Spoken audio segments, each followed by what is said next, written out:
Welcome back to My Independence Report. Our mission is to help produce the best outcomes that will serve everyone, socially, politically, and environmentally. It's time to eliminate the hate, division, and fear so pervasive today. So let's create a positive change and support great people who will lead us in this quest for prosperity for all, hope, kindness, and love, regardless of sex, color, or lifestyle. Please join me as we work together to achieve our greatness and build a better nation.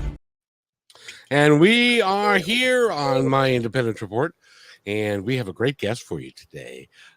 She is in the south of France, which is a beautiful area in the mountains, and I'm gonna have to ask her what the temperature is like there. It's gorgeous. Yes, over 30 degrees, so quite hot. Oh, very good. See, here in the States, we still are in the dark ages because we're still using Fahrenheit as a measure. So if it's over 30 degrees Celsius, it must be what, about 80 or 90? Yeah, in the 80s to 90s. So it's a mountain climate. So it's not intense and unbearable. We don't need aircon. It's a beautiful mountain climate. There's always freshness. There's always dampness. So it's a really healthy climate. Now, in the winter time, do you get a lot of snow because it's in the mountains? Well, because of climate change, not so much now. Oh. We used to have really cold winters, but unfortunately, they're getting fewer and fewer. So it is cold. It does get cold. It's a place that has real seasons. So I think a bit like Canada, I think, just like it's a real spring, a real summer, a real autumn, and a real winter. So it's not mediocre like in England, where it's kind of all where I come from originally, where it's all kind of blandly drizzly all year round. If it's windy, it's really windy. If it's cold, it's really cold. And if it's hot, it's really hot. Now, I have to ask you because my son is in the Air Force in England, and he wants me to go there. But it's like, first of all, do you drive on the left side of the street or the right side of the street where you're in France? On the right. Oh, so you're normal like us. Yes. Why in the world does England do that, do you suppose? Is it just because they always have? Because they drive on the left. I have no idea, but I would find it very, very hard to drive in England now after driving over here for so long. I tell you, I would be scared to get into an accident there because I would turn on and I would do it the way I normally do it. Have done it my whole life, but it's wrong. You've got to do it the other way, and stuff. So in any event, we're here with Jenni Parker Brown. She is a coach. She is an author. She's done a tremendous amount of work to help people, especially females, to change and to help themselves using the law of attraction and other modalities to help them become who they really are and to change their lives in a real positive way. And have I misstated that at all? That's globally what it is, but we can dive into some of the juicy details about that. Juicy details. I like juicy details. What is your favorite when somebody comes to you and you're going to coach them? What is your favorite topic? What do you like to work with people on? Infinite possibility. Infinite possibility. That's cool. Now, describe what infinite possibilities means. It means that we all have the power to create the lives that we want. And that's actually basic quantum physics. So I love to bring that to the table quite early, to blow down the walls of what is possible for people, and especially my beloved change makers that I'm working with, and just show them that the sky is not the limit. And you as we talked about last week, I'm a living proof of that. Why do you think it is that so many of us don't believe that that's possible? That's a $1 million question, Kevin. First It of really all, is. obviously, it's conditioning and education. I don't have one member in my family who knows what the hell I'm talking about, for a start. And actually most of my friends as well. So that's why I hang out with other people who are doing this personal development work. Because it's like, oh, I am normal. Do you know, I'm gonna bring up a big point here that I was thinking about, and I think is so relevant. Is that when you've been down, you're still on this journey as well. When you start and continue a journey of personal growth, personal development, and you start to explore all sorts of modalities, and the law of attraction usually comes in quite early, and that explains why we're powerful creators. And of course, that's not new; it's as old as time itself. And then you start to understand that there are actually all sorts of other dynamics that are at play. And the more you go on, the more you explore, and the more you read, and the more you listen to beautiful podcasts like this one, and you watch YouTubes, and talk to people, like-minded people, you realize how expansive the world actually is, whereas you've been in your tiny little universe. And because that is normal for us to live in our tiny little universe, because it's nature. We have our perspective.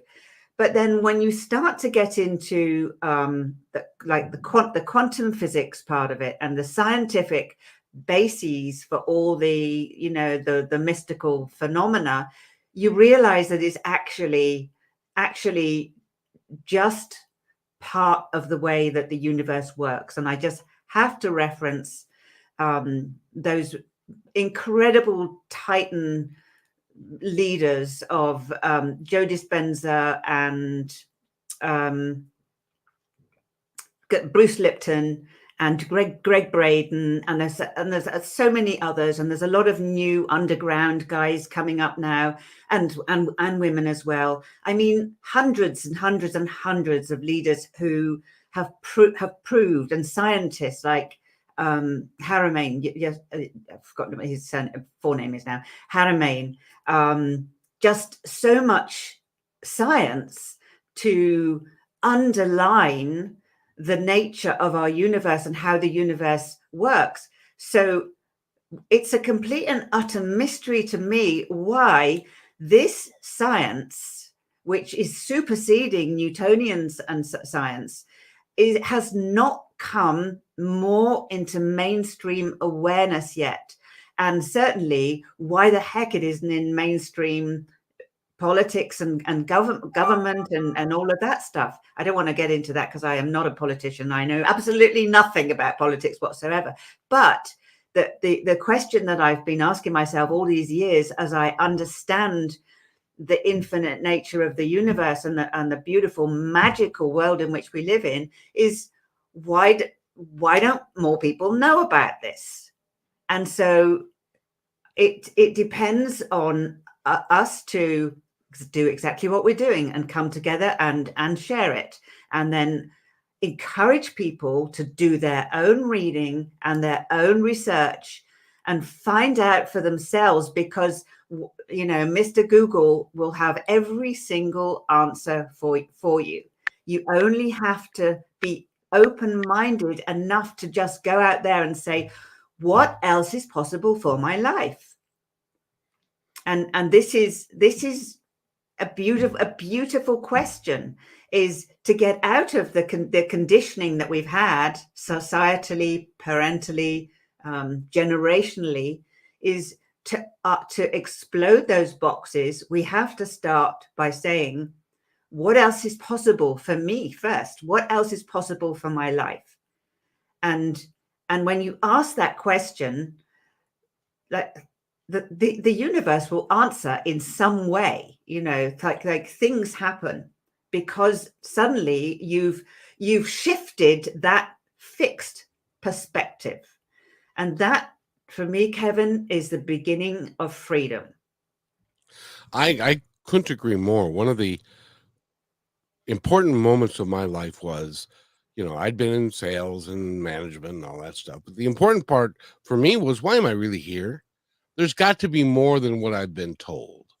And I've been told a very narrow viewpoint of why we're here and what we're here to do. We're here to work, and we're here to raise a family, and then we're here to retire, and then we die, rather than what are we really here to do, and how can I impact the world and the people around me and myself to a great degree, to become better than I was, and to become who I really am. But a lot of people, for whatever reason, and a lot of it I think has to do with the stories that they're told when they're kids, or what their belief structure is. They really are not aware or think that it is possible or different until you start talking with people like Greg Braden. I interviewed him in 2003, and it was like, "Hi, Greg, how you doing?" And he said, "I'm fine." And I said, "So tell me what it is that you do." And that's the last thing that I made sense of, because he was talking in such a unique way, and such a powerful way, that he was explaining things to me that nobody at that time, this is in 2003, nobody at that time even knew what quantum physics were, or what it was about, or how to make it better, and how it actually can be applied in the world, into our lives. And so I'm so glad that people like you are out here talking about it, because it is an important aspect of all of our lives, to become who we really are, and who, in my opinion, who we wanted to be before we even got here. Does that make sense? It's not only makes sense, it's actually the core of my work, because as I work with women coaches, especially with the branding and the positioning and all of that. Here's a really interesting thing: is a lot of entrepreneurs will start with their product or their service, or what they're putting out in the world. If they're, like most of my women are, heart-led, soul-led, mission-inspired, all of those beautiful motivations, they will know that they will begin to have an idea of their why, their purpose, just what you were talking about. So once you've grasped that you do have a purpose, that everybody has a purpose already, you've got a northern star to follow. That northern star. What is my purpose? Why am I here? But the beautiful question that you brought up there, Kevin, was, who am I? So this is the one that most people find so difficult to answer, and they will answer in terms of identities and roles. Usually they say what their job is. Either I'm a coach, or I'm a media founder, or I'm a podcast creator, I'm cricketer, whatever. Now, when coming back to quantum physics, and this is you will understand this. I'm not Greg Braden. I say things I say things in really easy ways, so that even I can understand it. So I need to understand what I'm talking about. Is Dr. Wayne Dwyer used to talk about the power of the I am, and how we define our reality, and when we create our reality. So does Dr. Joe Dispenza. The power of the I am. But most people have no idea how powerful that is. What I discovered, and I'd love to tell the story of how I discovered this. I discovered the power of that I am lies in who we are being. And who we are being is how we are feeling. That's it. That is absolutely it. Who we are being right now is how we are feeling. So the way we are feeling is, especially if we want to feel good, is determined by just three things. It is determined by what we love, what we're really passionate about, what really puts us in the zone, what we absolutely love. It's determined by what we're gifted at, what we're really, really good at innately, what other people admire us for or compliment us for. And it comes from what we value. And what we value can sometimes be things that stir us up, like justice or causes or things like that, so they can make us feisty or feisty, depending on which where you come from. Those are the three things that put us in this zone of being, any zone of being that is uplifting, that is with exhilaration and joy and connection and in the flow, whatever term you want to give to it. That there are degrees of joy, from mere contentment up to swinging off the ceiling with excitement.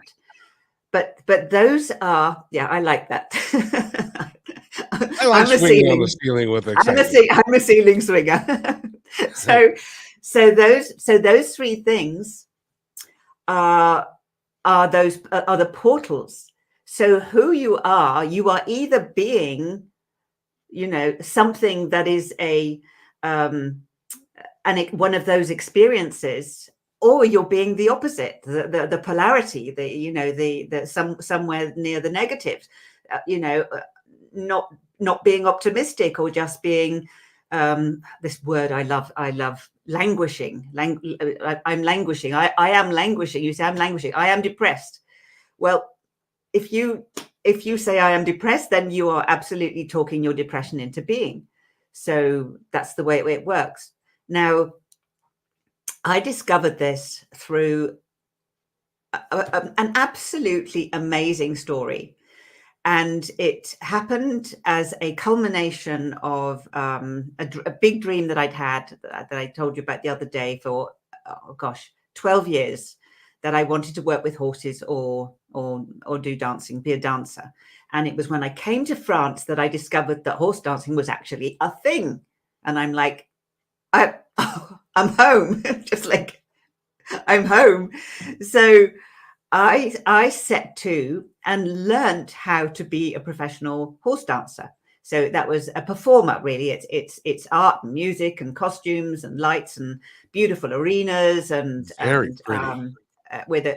So I bought this gorgeous little white horse from the Camargue from Provence and trained him to dance with me.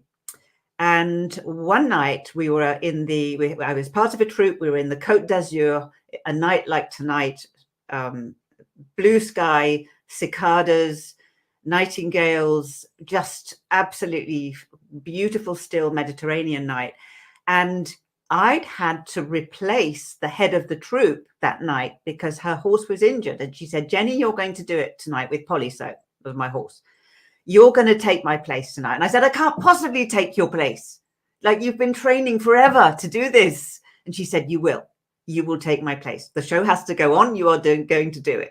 So off I went, dressed up as a gorgeous, glamorous vampire on my little white horse, who performed to absolute perfection. And did everything it was just amazing. I had the reins attached to my waist. It was artistic. It was just beautiful. And then I did this number, dancing with him on foot in a white dress. And he also was absolute perfection. And then Danny, the head of the troupe, she opened this chest and out flew 12 white doves, who flew around the arena and landed on my horse, who did not move a muscle. Now, it was not rehearsed. It was such a moment of perfection and magic, I actually had what, I don't know, some kind of epiphany, Kevin. It was astonishing. And I was like, okay, that's it. That's what I came to do here in this life. I came to experience that moment of epiphany and joy and beauty and love and expansion and gorgeousness and horses and dancing and Mediterranean. That's what I came to experience. And I was like, well, I'm done. Beam me up, Scotty, but I'm good. I'm good. It was that good. The experience was that good. Now, after, obviously, I was not meant to be going at that point. Thank goodness. So I asked myself the question for just a few years beforehand, not many years before that incredible moment when a dream was fulfilled, that I'd been suicidal, Kevin. I'd been a mother for the second time, 18 years after my first daughter. Was not meant to be a mother at the age of 41, but I became a mother, and I was pretty shocked and upset about it all. And I'd been, very close to really not wanting to carry on. So, and there was a very short time before this moment of epiphany. And I took stock in that moment, and I thought, what is it that can lead humans to such depths of despair that they want to take their own life? And sadly, it is all too common. And what is it that can take them to the heights of joy and connection and knowing that while you're here, and honestly, mystical experience? What is it? And I said, universe, I want to know, because if I find that answer, I can help other people. And the universe went, okay, you're on. And that was in 2004 or 5, I think. So kind of 19 years ago.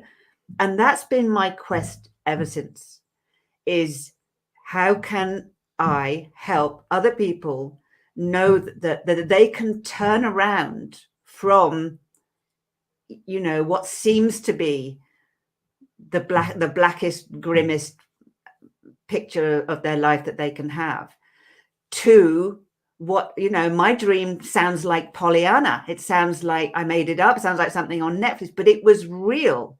It happened. It was a fact. And I felt it. And I'm trying to get back there, just like no, I'm not. I've had many other epiphanies, but they haven't been quite as perfect and exquisitely beautiful as that moment. But nevertheless, this is my quest, is to be able to share that wisdom. So I asked that question of the universe, and the universe led me to start researching. And this is where I come back to what you love, what you're good at, what you're gifted at, and what you value, was the power of numerology and numbers hold the secrets to the universe. It's incredible how numbers hold the secrets to the universe. Science is numbers. Numbers are ancient, they're mystical, they explain everything. And I found this answer in the number 3, which is one of the most powerful numbers in the universe. It's a trinity. And a trinity is the most solid, the strongest foundation there is. So if you notice, there weren't 4 ways to access your happiest state of being. There are 3.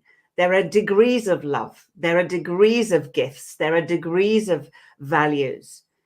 And so it is when you unite those 3 things, you bring them all together, is when you are at your most powerful, your strongest creator powers. It is incredible. So this beautiful research that I've also backed up with science, I've called the Trinity Code. and this is what I use for the basis of my work.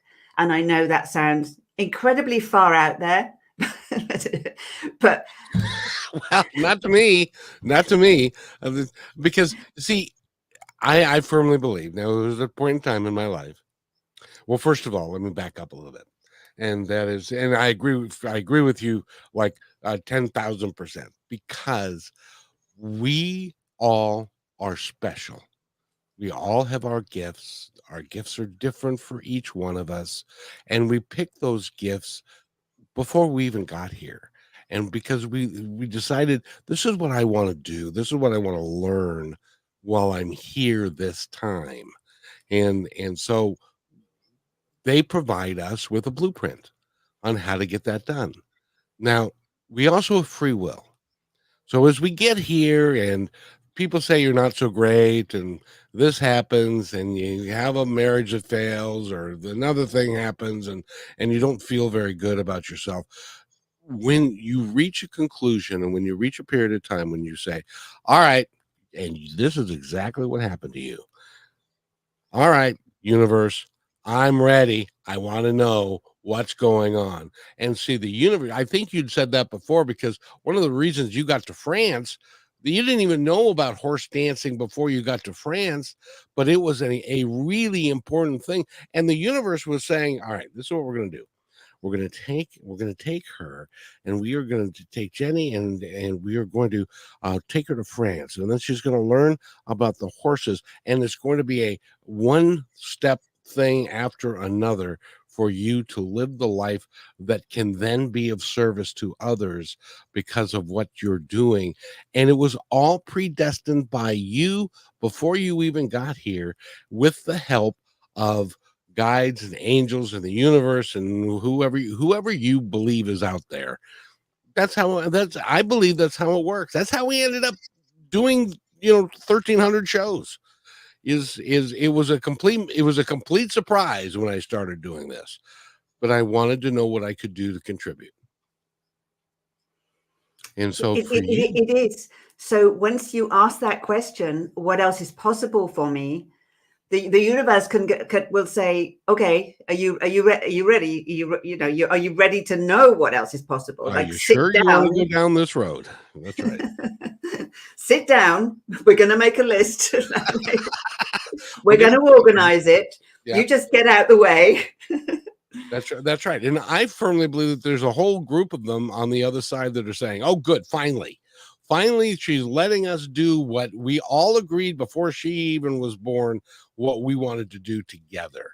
And so then they go about making it happen. And the more that you trust, the more that you say yes, and you say yes to the universe, the faster those things happen for you.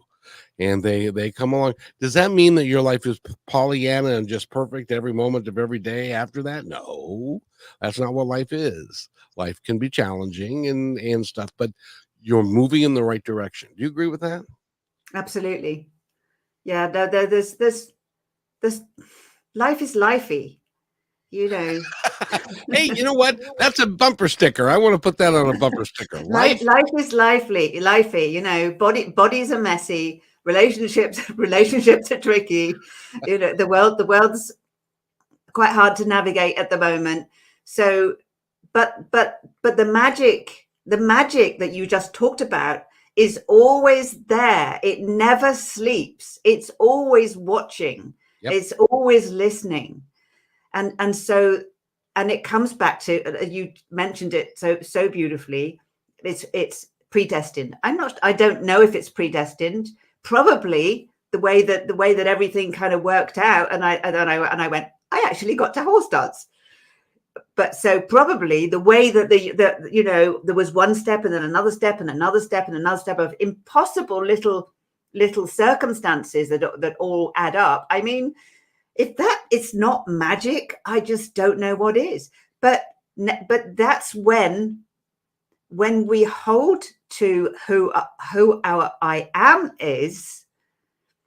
That's when we can start to direct. It'll be a GPS if you can get your I am to be in the highest I'm going to say the word frequency and vibration. If you can be in that highest zone of flow or frequency and vibration for the most time that you can, in spite of and over and around the lifey bits, then you will be moving firmly, solidly towards your purpose and your beautiful destiny. And that is, you indeed, you said it earlier, that's what we came here to do. The blueprint, the blueprint. And more of us, I'm so excited about this, because more and more of us are learning about this and doing it.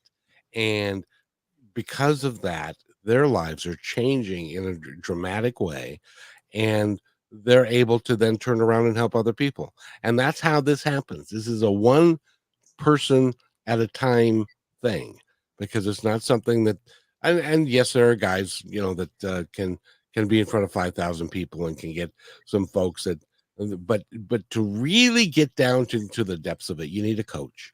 You need somebody who understands where you're at and can help you negotiate through those things, because we can't see everything. That's just not, most of us are just not that talented. We see the negatives and stuff like that, and our friends and family. One of the things that you said is when you're vibrating at a higher level and your energy is higher, what ends up happening is the people that you used to vibrate with no longer vibrate at the same level. They tend to fall away, but which opens the door for new people, new experiences, and a wonderful awakening for yourself and for them as well. Have you found that in your life? It happened in mine. Oh my goodness. Yes, especially since online grew so much. Yes. I discovered, because I could never find where I belonged ever. I didn't belong in England. I kind of belong here. Kind of, but I mean, I'll never be French. I don't, it's different. I feel privileged to live here. But once I got online and started working and building and collaborating and with people who of like-minded motivation, I'm hallelujah. Oh my goodness. We're not alone. We understand each other. We're talking the same language. We've got the same, we're all pulling on the same rope, or pushing on the same, whatever it is, but we're on the same side. And you just mentioned it's not a quantum leap, a quantum shift. There's a word that's evading me at the moment. It's like a critical point. Like a critical point is when there are enough of something happening that there's a critical point where it will happen, and we're all working together, as you said, one person at a time, one more beautiful soul who starts questioning their life at a time, one more connection at a time online, and that. Honestly, I don't know what you think about this, Kevin. That's all we need to do, is just keep doing that work. That's all we can do. That's all we can do. That's all there is. And it's one person at a time. And as an example, being a podcaster and being a radio host, even though technically speaking, there are maybe more than one person listening, it still is one person at a time, because we're having a conversation. See, I feel like you and I are having this conversation in a Starbucks, as an example. I don't know if they have Starbucks in France. I imagine they do. And we're at Starbucks, and there's a third person who's sitting at the table with us, and they're listening to our conversation, absorbing it, and perhaps taking notes. But it's an important aspect for them, because we're talking to one person at a time. It's a very intimate thing that you and I are doing with somebody that we're talking to. It's not the masses, it's the one person. And there may be only one person who is listening to this. You would not believe, Jenny, how many times I've been on the radio and somebody will call in and we'll be talking about a particular subject.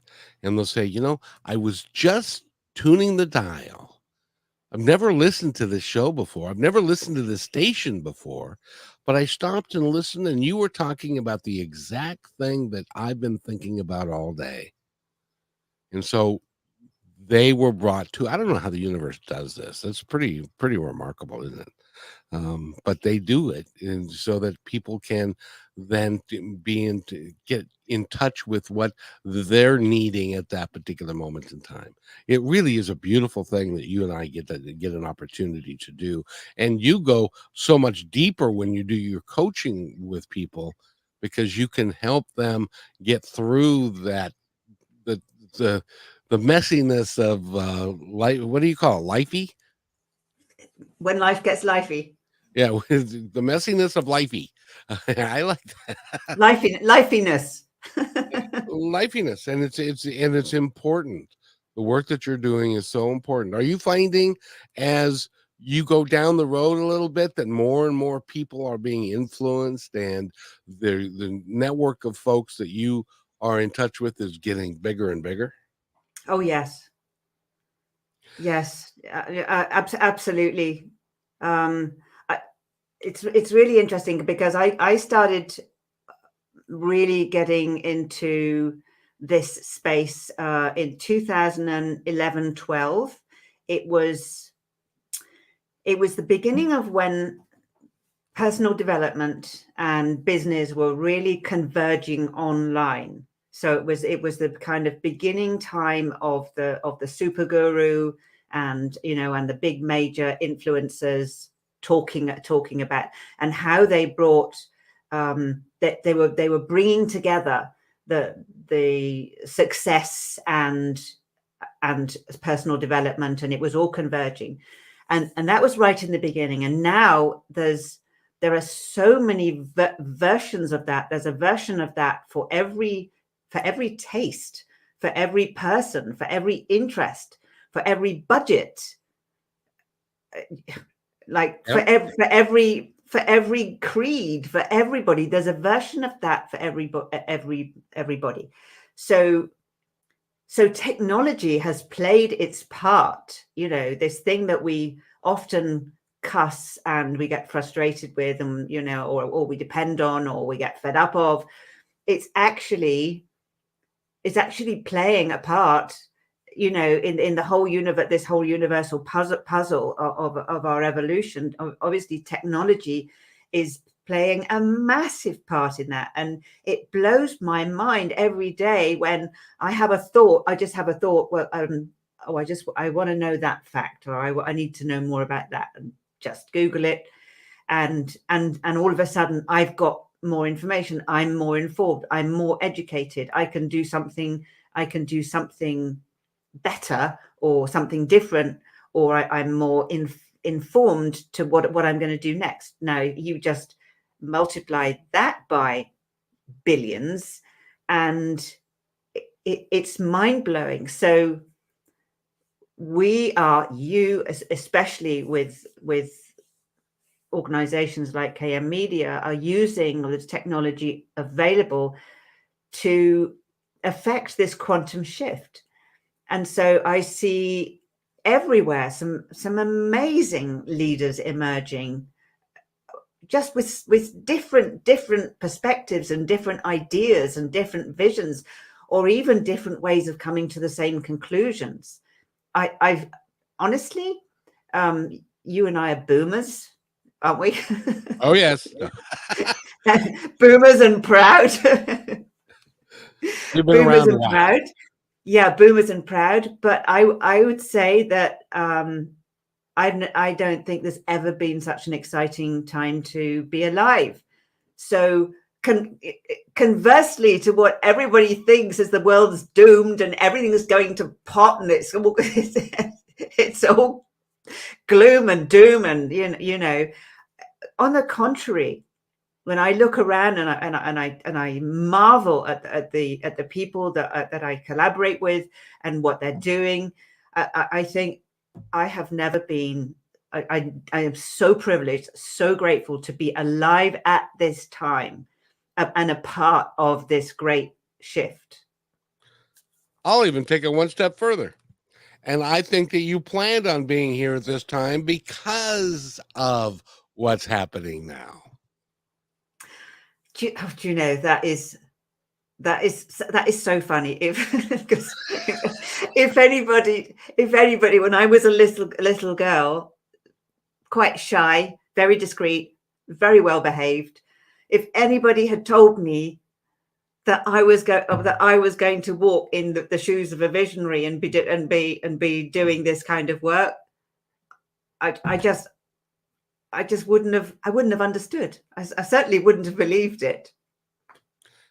Well, but see, that's the thing, is that it's a journey, and our lives are a grand adventure, and we get to experience all of that. I mean, I've always been a friendly kind of dude, but it wasn't until I got on this path that I realized the impact that we can all have on each other. I personally believe the day of the guru is dead, where the guru that would stand in front of 5,000 people and everybody would worship him as being better than anybody else. I don't think anybody's better than anybody else. I think we've all got our own journey to walk, but the key is to do exactly what you did, and that's to say, all right, guys, I've had enough. Tell me what I need to do, and I'll do it. And it began to happen for you, and you ended up in France and horse dancing and becoming a visionary, and it just continues to flow for you because that is why you were here, why you wanted to come here in the first place. Oh, I like my life. It seems less lively all of a sudden. Well, yeah, and it's I have the best time. The best times of my life are doing these shows with people like you, because of the energy that we generate together, the togetherness, the positivity. It really makes it a big deal for me, because we can spread this, and that's our mission, is to spread this for to make to help everybody be more kind, loving, generous, and if we can do that and we can help each other. And I love what you do, because you help people and you coach them. I'm not a coach. I could, if you said, "What about this?" I had no earthly idea how to help you. I can do what I do, and I can talk to you, and that's my gift, and that's what I love to do.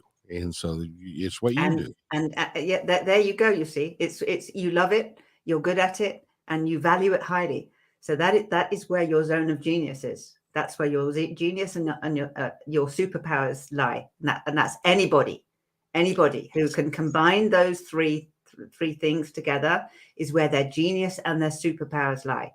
And we all have them. And you can give me anybody who say, yes, but you don't know what my life's like. I sorry, we still have the power. We still have the power. You only have to go on just things like watching some of the Netflix documentaries on and other stations of extremely handicapped or people who go on to do the most incredible things, including physical feats, and we all have this possibility, all of us. Yes, we really do. All 8 billion of us. Can you imagine? I can't even put my head around that number. It's so big. But we have got the ability, with so many of us on the planet now, that the more the people that we can talk to that buy into, I have to tell you, it's interesting. I talk to a lot of business people and stuff, and they are very shy about talking about what you and I are talking about here. So they kind of tiptoe around it and into it because it's not necessarily socially acceptable in all spheres to be able to say, yes, I talked to my angels and my guides, and this is what we're so they just kind of, well, I talk and I've got this good energy, and so when I open up to them, then it's like, oh, he gets it. Okay, now I can open up, which is kind of, it's really is cool. But people are scared about the reaction of other people in their lives. Yeah, yeah. The business thing is changing really rapidly, like absolutely super rapidly. And there are some people who have written books about energetic selling and energetic marketing, and and numerology for business, and astrology for business, and all of these things, which I think is amazing.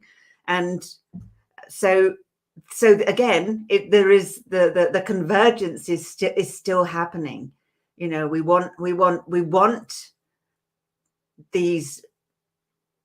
They're not mystical arts. They're it's still science at the end of the day, but it's some of it is unseen science. But we want them to be infused. We need that for us to keep evolving. And I need to ask you, by the way, we're talking with Jeannie Parker Brown, and if somebody wants to contact you, how do they do it, young lady? the best way is in email. So And your email is? my email is Jenni. I'm Jenni with an I. Jenni at jenni-p.com. So I'm usually known as Jenni P. So you can Google me, you'll find me somewhere, and I'm on Facebook. But that's the best way. Perfect. Because I want people to contact you because you do a lot of good for people. What do you, in your heart of hearts, are you where you want to be? Are you still thinking about doing something new, something else? Because you get downloads all the time, I would imagine, of different ways of doing thank you for asking that question. I am such a flipping passionate potential person. It never stops. It's not static. We just keep expanding. And I had a cancer journey last year. I discovered that I had a malignant tumor, which luckily was removed, and for the moment I'm completely and utterly healed. But it got me doing some very existentialist deep thinking, and and concentrating on, okay, what do I really want from my life for this next chapter? So I realized, Kevin, that I've had so many amazing adventures and misadventures, I have to say. But I realized that time goes by so fast. That I live by the philosophy of not having any regrets at the end. And I feel like I'm only just getting started. So I've got so much more to do. So I recently discovered the Japanese principle of a misogi. And a misogi comes from a Japanese myth.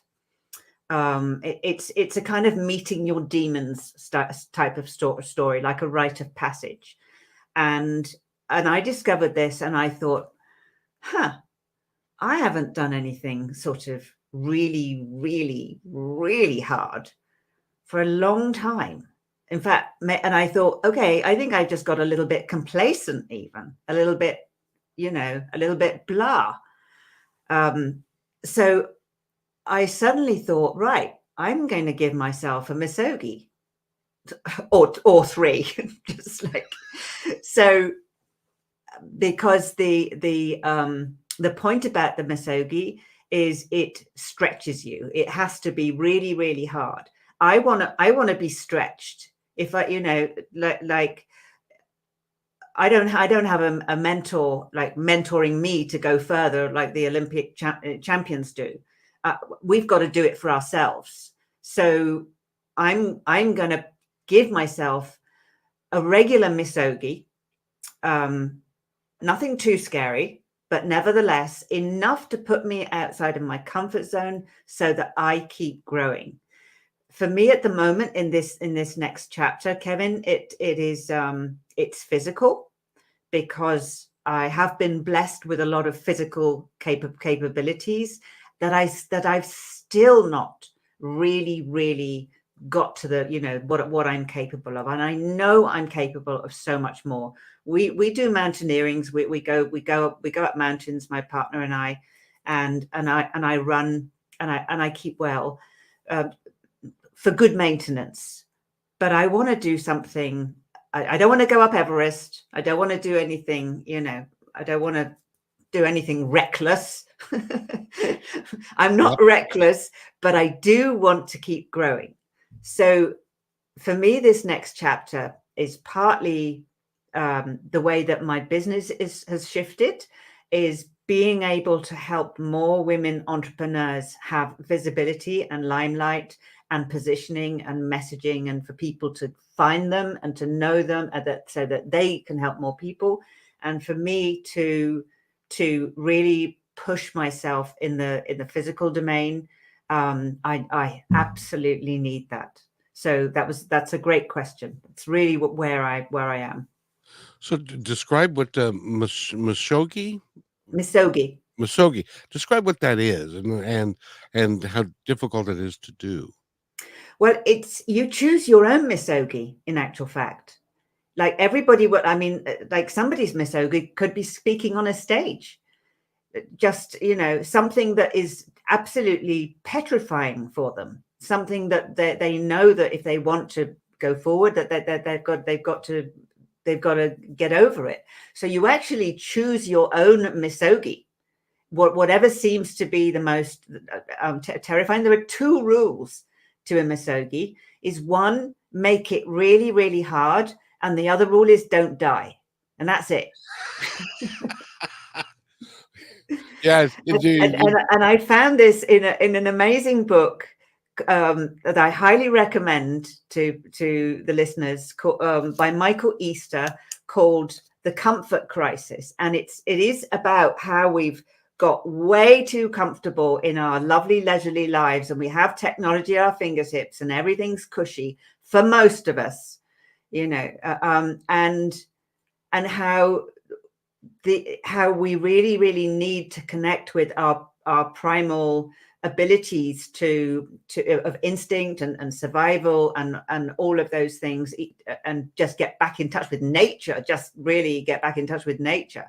So to find a misogi that is going to put you outside of your comfort zone, and so I decided to give myself a monthly misogi.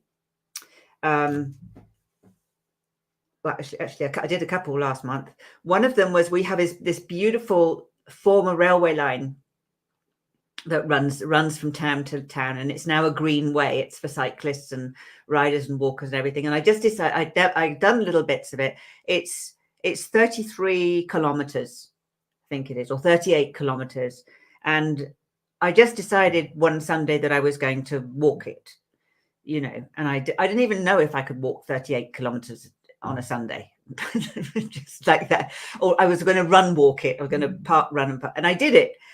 And I went, okay, this is good. Now what? So I decided to go up a mountain on my own, and I haven't been up a mountain on my own for a really long time. I've been with David for 15 years. We go mountaineering together, and I've always been. Now I started to get a little bit sort of, I don't know, should I be on my own going up a mountain? And I thought, I am going up a mountain. So I did. I went up a mountain for the day. I spent the day in the mountain. I was absolutely fine. I loved it.